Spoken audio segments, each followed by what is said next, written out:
ఒక చిన్న కథ చెప్దాం అనుకుంటున్నా అండి. ఈ కథ కూడా వింటారో వినరో, ఎందుకంటే అందరికీ కామెడీస్ అవి ఇవే ఎక్కువ ఇది కదా. అయినా ఒకసారి వినండి, ఇది మీకు నచ్చుతుందని నేను అనుకుంటున్నా. బ్రహ్మ రాసిన రాత ఎప్పుడు తప్పదు. చిన్నప్పుడు మా అమ్మ ఒక కథ చెప్పేది, ఆ కథ గుర్తుకొచ్చింది, అందుకే చెప్తున్నాను. ఒక అబ్బాయి ఒక రాజుగారి ఇంట్లో పనిచేసేవాడు. అయితే రాజుగారి అమ్మాయి ఏం చేసిందంటే, మామూలుగా చిన్నపిల్లలు అంటే మామూలు ఏజ్ అనుకో, పువ్వులు తీసుకురమ్మని అబ్బాయిని పంపిస్తుంది పూజకి. ఆ అబ్బాయి పూల బుట్ట తీసుకొని వెళ్తాడు.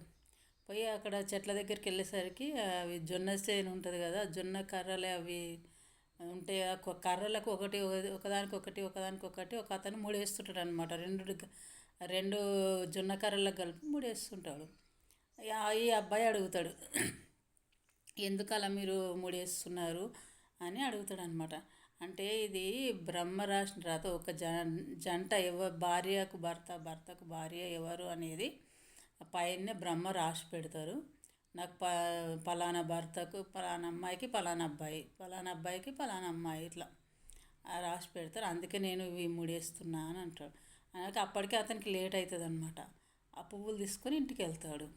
ఆ అమ్మాయికి కోపం వస్తుంది. కోపం వచ్చి, ఇంతసేపు వెళ్తావా నువ్వు అంటే, లేదమ్మా ఇట్లా నేను అక్కడ స్టోరీ విన్నాను, జరిగిన స్టోరీ చెప్తాడనమాట. చెప్పేసరికి కోపం వచ్చి అదే పూల బుట్ట తీసుకుని విసిరి కొడతాడు. కొట్టేసరికి ఆ అబ్బాయికి ఇక్కడ దెబ్బ తగులుతుంది. ఇంకా వెళ్ళిపోతాడు, ఇంట్లోకి వెళ్ళిపోయి వేరే దేశం పోయి అక్కడ పోయి ఓ చెట్టు కింద అయితే ఆ దేశం రాజు చనిపోతాడు అనమాట. చనిపోతే మళ్ళీ ఇంకొక రాజు చనిపోతే రాజ్యం అయితే ఆగదు కదా. అయితే వాళ్ళు ఇంకొక రాజు కావాలి కదా. అప్పుడు ఏం చేస్తారంటే ఊరోళ్ళందరూ కలిసి ఎవరైతే ఈ ఏనుగో ఈ మాలను తీసుకెళ్ళి వాళ్ళ మెడలు వేస్తుందో వాళ్ళే ఈ దేశానికి రాజు అని చెప్పి ప్రకటిస్తారు వాళ్ళు. అందరు ఊరోళ్ళు పక్క ఊరోళ్ళు అందరూ వచ్చి లైన్లో నిలబడతారు. ఆ అబ్బాయి ఒక చెట్టు కింద పడుకుంటాడు అనమాట. ఆ ఏనుగు అందరిని దాటుకుంటూ వెళ్ళి ఆ అబ్బాయి మెడలో వేస్తుంది. కథమ వాళ్ళందరూ కలిసి ఆ అబ్బాయిని రాజుగా ప్రకటిస్తారు. ఇంకా ఇంత ఇంత రాజ్యం వెళ్తుంటాడు. ఆ అబ్బాయికి పెద్ద పెళ్ళిడు ఏజ్ వచ్చేస్తుంది. ఇంకా అమ్మాయిని చూస్తారు. ఆ అమ్మాయి ఎవరో కాదు, అయితే పెళ్ళి అయిపోతుంది. ఆ అమ్మాయికి ఆ అబ్బాయికి పెళ్ళి అయిపోతుంది.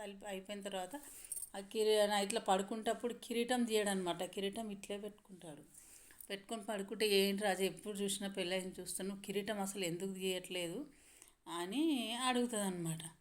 అని అంటే, పడుకుంటప్పుడు నన్ను కిరీటం తీయొచ్చు కదా అని అంటే, లేదు చిన్నగా ఉండగా నేను ఒక అమ్మాయి దగ్గర పని చేసిన, ఇట్లా పువ్వులకని వెళ్తే పువ్వులు తేవడానికి లేట్ అయిందని నాకు దాంతో పూల బుట్టతో కొట్టింది, ఆ దెబ్బ మరక ఉందని నేను కిరీటం తీయట్లేదు అని చెప్తాడనమాట.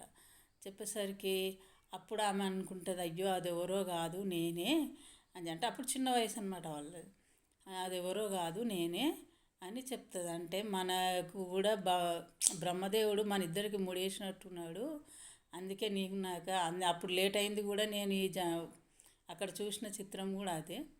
మన బ్రహ్మదేవుడు ఎక్కడ ఎవరు భార్య ఎవరో భర్త ఎవరో రాసి పెట్టిరని, అంటే మన ఇద్దరికి రాసి పెట్టిరు కాబట్టి ఇలా జరిగిందేమో అని అప్పుడు ఆమె తప్పు ఒప్పుకుంటుంది అనమాట. అంటే బ్రహ్మ రాసిన రాత తప్పదన్నమాట. మనం అనుకుంటాం, అరే పలానాదం చేసుకుంటే నేను సుఖపడతాను ఏమో అని మనం ఆయన అమ్మ ఇంకో అమ్మాయిని చేసుకుంటే అత్తగారు లక్ష కోటీశ్వర్లను చేసుకుంటే, అత్తగారు మంచిగా ఉన్న వాళ్ళని చేసుకుంటే నేను బాగుపడుతుంటేనేమో అని అబ్బాయి అనుకుంటాడు. నేను కోటీశ్వరుని చేసుకుంటే నేను సుఖపడుతుంటేనేమో అని అమ్మాయి అనుకుంటుంది. కానీ అది తప్పది.